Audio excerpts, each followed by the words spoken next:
This is my Hyster. It's an H50J forklift I've got. Picked it up in the salvage yard. Got a great deal on the thing, $500. Anyway, this thing, if you look at this piece of cardboard on the floor down here, see all that oil on that piece of cardboard? When I first brought it in here, this thing was leaking oil like crazy. I was trying to figure out what was wrong with the thing.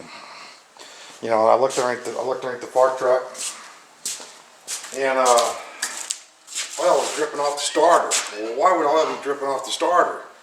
And you know, I thought the seal on the converter was bad or whatever. But I got looking in the book,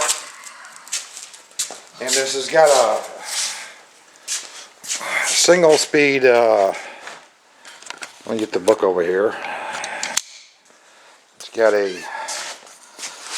This is Hyster service manual. It's a single speed, okay, power shift transmission. I mean, it's got a on the gas pedal in here. It's got a gas pedal right there. It's got two arrows in the thing right there. You push it to the right, and that goes in reverse. You push it on the left, it goes to the goes forward. Well, I just happened to find it in the book. I'm looking through how this thing's all built, and I'm thumbing through all the pages and how this transmission's all built in here. Thinking about pulling the transmission out of here. And I get to this page right here, and it says something about adjusting the oil sump tube. Okay, and there's all the, I guess you can read that. And it talks all about it, and then it goes up here and it shows a picture of it up here.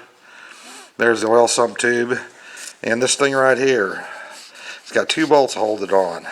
And this thing right here, when this is running, the oil is picked up by this ring and it's thrown up this way. And if this is not adjusted close enough to this outer ring right here, it won't remove enough oil out of the bell housing of this thing.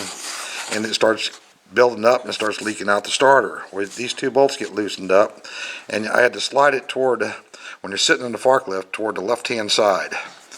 And I'll show you what it looks like on the fork truck over here. Let me go around this way over here.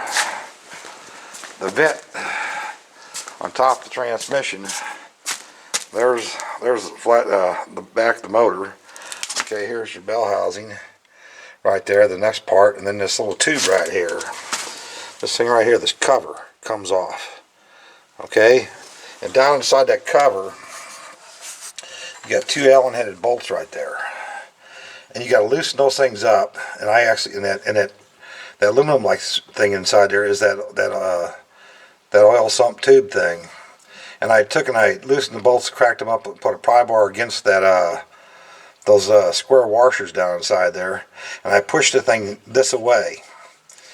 And it was kind of hard to move. It didn't want to move very easily. I used a pry bar to move it, and I wound up getting the thing moved. You know, I didn't force it, but I felt it like stop. Okay, so then what I did was I took my pry bar on it and I pulled it back the other way just a little bit so it wouldn't be rubbing.